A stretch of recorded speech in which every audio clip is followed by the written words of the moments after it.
చాలామంది డెలివరీ అయిన తర్వాత కూడా మిల్క్ బాగా ప్రొడ్యూస్ అవుతాయి, ఈ ఫుడ్ తీసుకో, ఆ ఫుడ్ తీసుకో, ఫుడ్ ఎక్కువ తీసుకో అని చెప్పి చెప్తూ ఉంటారు. నిజంగా ఫుడ్ తీసుకుంటే మిల్క్ ప్రొడక్షన్ ఎక్కువ అవుతుందంటారా మదర్లో? మిల్క్ ప్రొడక్షన్ అనేది 2 ఇండిపెండెంట్ ఫ్యాక్టర్స్ మీద ఉంటుంది. ఎంత తల్లి బిడ్డని క్యారీ చేస్తుంది అనేది ఒక విషయం. నువ్వు స్కిన్ టు స్కిన్ కాంటాక్ట్, బిడ్డ పనులు నువ్వు చేసుకుంటూ, బిడ్డని చూసుకుంటూ, ఆ ఫీల్తోనే ఆక్సిటోసిన్ రిలీజ్ అవుతుంది. ఆ హగ్, ఆ స్కిన్ టు స్కిన్ టచ్తోనే ప్రొలాక్టిన్ రిలీజ్ అవుతుంది. ఆ ప్రొలాక్టిన్తో పాటు ఆ milk let down reflex release అవుతుంది. సో ఎంత ప్రొలాక్టిన్ ఉంటే అంత మిల్క్ ప్రొడ్యూస్ అవుతుంది. ఎంత మంచిగా ఆక్సిటోసిన్ అట్లా వస్తే అలా లెట్ డౌన్ రిఫ్లెక్స్ వస్తుంది అనమాట. సో ఇది ఒక న్యాచురల్ ఫినామినా. దీన్ని ఎవరు బ్లాక్ చేస్తున్నారు? చుట్టుపక్కల వాళ్ళు, బేబీని వాళ్ళు హ్యాండిల్ చేసి, హస్బెండ్ హ్యాండిల్ చేసి, మదర్స్, నానీస్ అందరూ హ్యాండిల్ చేస్తే ఈమెకు ఫీడింగ్ ఎట్లా వస్తుంది? So basic is touch. Okay. Now what is milk based? Milk is ఎంతసేపైనా వాటరు, ప్రోటీన్. ఈ వాటరు ప్రోటీన్ తీసుకుంటే మిల్క్ మంచిగా వస్తుంది కదా. అవును, అది సింపుల్ కాన్సెప్ట్. మంచి నీళ్ళు బాగా తాగాలి. ఫీడింగ్ ఇచ్చే ముందు ఒక గ్లాసు, ఫీడింగ్ ఇచ్చాక ఒక గ్లాస్ నీళ్ళు తాగితే పుష్కలంగా పాలు వస్తాయి. సో దీనికి బేసిక్ రిక్వైర్మెంట్. దానికి మీరు రిచ్ ఉండాల్సిన అవసరం లేదు, పూర్ ఉండాల్సిన అవసరం లేదు. ఈ 2 మెకానిజమ్స్ గార్డ్ చేస్తాయి మిల్క్ అవుట్పుట్ది. మదర్కి ఉన్న ఫ్యాట్ అయినా కరిగి మిల్క్ వస్తుంది. మదర్ తిన్నా తినపోయినా వస్తుంది. అండ్ మీరు ప్రోటీన్ కదా తినాలి. అవును. ఆ ప్రోటీన్ తప్పితే ప్రపంచంలో ఉన్న చెత్త అంతా పెడతారు. బ్రెడ్ అంటారు, విపరీతంగా maida, worst food for post delivered mother. Maida పెడతారు. రైస్ తినమంటారు, కుప్పలు తెప్పలుగా రైస్ పెడతారు. దాంతో హై షుగర్స్ వస్తాయి, ఒబేసిటీ వస్తుంది. సన్నగా ఉన్నప్పుడు డెలివరీ అప్పుడు కూడా 5-10 కిలోలు పెరిగిపోతారు 3 నెలలకి 4 నెలలకి. సో అంత ఇన్ఫ్లుయెన్స్ చేసే ఈ కల్చర్లో వాళ్ళకి తెలియదా? 100 ఏళ్ల ముందు బ్రెడ్ ఉండిందా? లేదు. బ్రెడ్ తినే పిల్లకి పాలిచ్చారా? మరి 100 ఏళ్ల ముందు రైస్ ఉండిందా? మిల్లెట్సే కదా ఉండిని. సో ఇలా సింపుల్ కార్బ్స్ని పెట్టి పోస్ట్ డెలివర్డ్ మదర్కి బాగా ఒబేసిటీ తెప్పించేసి ఆమె కాన్షియస్నెస్ కూడా హర్ట్ అవుతుంది. ఒకప్పుడు అనుకుంటారు కదా, నీ బట్టలు పట్టట్లేదు, నువ్వు లావ్ అయిపోతున్నావు, ఈ ఫీడింగ్ వల్లే లావ్ అవుతున్నానని ఎంత బాధపడతారు. అవును, కరెక్ట్. మరి నువ్వు ఒక రెస్పాన్సిబుల్ పొజిషన్లో ఉన్నప్పుడు అలా చెప్పొచ్చా? అలా గైడెన్స్ ఇవ్వచ్చా? నువ్వు ఏం పోయే కాలం వచ్చింది జనాలకి? నాకు అర్థం కాదు. తెలిసి తెలియనితనంతో వాళ్ళ ఫ్యూచర్తో ఆడుకుంటున్నారు. మరి వెయిట్ ఎంత ఈజీగా వస్తుందో పోతుందా? లేదు. వెయిట్ లాస్ ఎంత కష్టం. అవును. అంత కష్టమైన వెయిట్ లాస్, అంత మెంటల్ ట్రామాని నువ్వు గిఫ్ట్ కింద ఇస్తున్నావు. నీ కూతురికి ఇలానే చేసేదని ఎన్నిసార్లు అడిగినా కూడా డోర్ దాటగానే మారిపోతారు. ఓకే. పక్కింటోళ్ళు చెప్పింది, ఎదురింటోళ్ళు చెప్పింది, వాళ్ళు చెప్పింది, వీళ్ళు చెప్పింది అనేసి ఏది పడితే అది, ఏ టైంలో పడితే ఆ టైంలో తింటారు. సో అలా అసలు ఎప్పుడూ జరగకూడదు. ఒక పోస్ట్ డెలివర్డ్ మదర్కి బేబీ హ్యాండ్లింగ్ ఇవ్వాలి.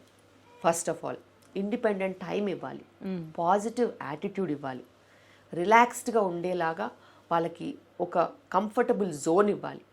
దాంతోపాటు నిద్రలేమి సమస్యలు లేకుండా ఎవరన్నా ఈమె పడుకున్నప్పుడు కాసేపు హ్యాండిల్ చేయడానికి వేరే వాళ్ళు ఉండాలి. మంచినీళ్ళు తాగడానికి మంచిగా ఇవ్వాలి. ఇప్పుడేంటి మనం మంచినీళ్ళు తాగి చచ్చిపోవట్లేదుగా. పాతకాలంలో మంచినీళ్ళు తాగితే మంచినీళ్ళు ఎక్కడ గొడ్డు గూదు అన్ని అందులోనే కడిగేవాళ్ళు కదా. అవును. అందులోంచే నీళ్ళు తెచ్చుకుని తాగేవాళ్ళు. సో అందుకే కాచిన నీళ్లు, మరగబెట్టిన నీళ్లు వేడివేడిగా ఉన్నప్పుడు ఇచ్చేవాళ్ళు. ఇప్పుడేంటి అంతా మంచినీళ్ళు, ప్యూరిఫైయర్స్, వాటర్ ప్యూరిఫైయర్స్ అన్నీ ఉన్నాయి. పల్లెటూర్లలో కూడా నీకు మంచినీళ్ళు దొరుకుతున్నాయి. అలాంటప్పుడు వేడి నీళ్ళు ఇవ్వాల్సిన అవసరం ఏంటి? సో ఎంతో కొంత నీకు మంచి డ్రింకింగ్ వాటర్ ఇస్తే చాలు. సేఫ్ డ్రింకింగ్ వాటర్ ఇవ్వచ్చు. వాటర్ స్టాప్ చేయాల్సిన అవసరం లేదు. సో మంచినీళ్ళు ధారాళంగా ఇవ్వచ్చు. మరి రెండిటితో లాక్టేషన్ ఉన్నప్పుడు నీకు అనవసరమైన వస్తువులు రావు మధ్యలో. ప్రోటీన్ ఇవ్వండి, మంచిగా పప్పులు పెట్టండి, లెగ్యూమ్స్, లెంటిల్స్, పల్సెస్ ఎన్ని ఉన్నాయి? 60-70 వెరైటీలు ఉన్నాయి. మనకి తెలిసిన లెగ్యూమ్స్, లెంటిల్స్, పల్సెసే 4 వెరైటీస్లో. అది కూడా ఇది పట్టుకుంటే చీమ వస్తుంది, అది పట్టుకుంటే. అసలు ఫుడ్తో చీమ ఎక్కడి నుంచి వస్తుందండి బాబు? బ్యాక్టీరియల్ ఇన్ఫెక్షనో లేకపోతే ఏదైనా క్రిమి కాటకాల వల్ల వస్తుంది. అవి రాకుండా ఉండడానికి యాంటీబయాటిక్ ఉన్నది కదా, ఇచ్చే పంపిస్తాము, ఇచ్చే డెలివరీలు చేస్తాము. మరి అలాంటప్పుడు మీరు అధికంగా మంచి ఫుడ్స్ అన్నీ రెస్ట్రిక్ట్ చేస్తారు. దాంట్లో ఇది ఉంది, దాంట్లో ఇది ఉంది అనేసి. దేంట్లో కూడా ఏది ఉండదు. మంచి protein rich foods, legumes, lintels, pulses, nuts, seeds, ఏవో కాదు, నువ్వు మంచిగా నువ్వులు ఇచ్చినా చాలు, లేకపోతే పల్లీలు ఇచ్చినా చాలు, ప్రోటీన్ ఉంటుంది. అన్ని రకాల పప్పులు పెట్టొచ్చు. ఇవి కాకుండా నువ్వు ఏ చిరుధాన్యాలైనా ఇవ్వచ్చు, జొన్న రొట్టెలు ఇవ్వచ్చు, కూరగాయలు, అన్ని కూరగాయలు ఇవ్వచ్చు, బీరకాయ, బెండకాయ, దొండకాయ, చిక్కుడుకాయ, కాకరకాయ, ఏవైనా కానీ వాల్యూమ్ ఎక్కువ ఉండేలాగా. ఎందుకంటే వాటర్ రిటెన్షన్, అందులో కూడా వాటర్ ఫుల్గా ఉంటుంది, మినరల్స్ ఉంటాయి, పీచు పదార్థాలు ఉంటాయి, పోస్ట్ డెలివరీ కాన్స్టిపేషన్ లేకుండా ఉంటుంది. కూర ఎక్కువ ఇవ్వాలి, పప్పు ఇవ్వాలి. దాని తర్వాత నాన్ వెజిటేరియన్ తినేవాళ్ళు ఎగ్స్ తినొచ్చు, ఫిష్ తినొచ్చు, చికెన్ తినొచ్చు. ఇలా కమ్యూనిటీ బేస్డ్ పాలిటిక్స్ కూడా ఉంటాయి అందులో. ఓకే, ఒక్కో కమ్యూనిటీలో ఒక్కోటి ఇస్తారు. కొన్ని కమ్యూనిటీస్లో బాగా నాన్ వెజ్ పెడతారు. అవును, ఆ కమ్యూనిటీస్లో స్థూలకాయ సమస్యలు ఎక్కువగా ఉండవు. ఎందుకంటే వాళ్ళు బ్యాలెన్స్ చేస్తారు. ప్రోటీన్ ఎక్కువ ఇచ్చేసేస్తే కార్బ్స్ మీద మనసు పోదు. అవును, వాళ్ళు నిజంగానే తీగల్లాగా సన్నగా ఉంటారు. సో ఇవన్నీ కూడా ఈ మూఢనమ్మకాల నుంచి బయటికి రావాలి. ఎంతెంత highly educated women, you won't believe, CEOs, అంత హై ఎడ్యుకేటెడ్ ఉమెన్ కూడా ఈ సెంటిమెంటల్ ట్రాప్లో, క్రాష్లో పడిపోయి బాగా ఒబిసిటీ వచ్చేసేసి పోస్ట్ ఫీడింగ్ డిప్రెషన్లో వెళ్ళి ఆ డిప్రెషన్ నుంచి బయటికి రాలేకపోతున్నారు.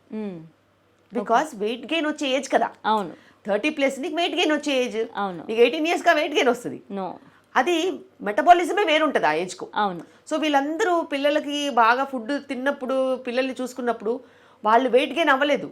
వీళ్ళకి కూడా ఇలాగే పెట్టాలంటే వీళ్ళకి పని లేదు. అండ్ వీళ్ళు హ్యాండ్లింగ్ కూడా తగ్గిపోయింది. అవును, పెద్ద పెద్ద ఇల్లులు కాదు, పొలం పనులు లేవు, ఇంటి పనులు తగ్గిపోయాయి, గ్యాడ్జెట్స్ వచ్చేసాయి. సో చేసే పనుల్లో 10వ వంతు కూడా లేదు. 10వ వంతు కూడా లేనప్పుడు ఆహారము ఇంటూ 100 దొరుకుతుంది ఇప్పుడు. ఒకప్పుడు సీజన్లో 4 వెరైటీస్ దొరికితే ఇప్పుడు 400 వెరైటీస్ ఓన్లీ హైదరాబాద్లో దొరుకుతాయి. ప్రతి పల్లెటూరులో కూడా అన్ని వెరైటీస్ దొరుకుతున్నాయి. అవును, ఎక్కడన్నా కానీ ఇప్పుడు క్యాప్సికమ్ ఇక్కడే కాదు, చిన్న పల్లెటూర్లలో కూడా దొరుకుతుంది. సో అలా వెరైటీస్ దొరికినప్పుడు అవన్నీ తినాలి అని అంటే వెయిట్ వచ్చేస్తుంది.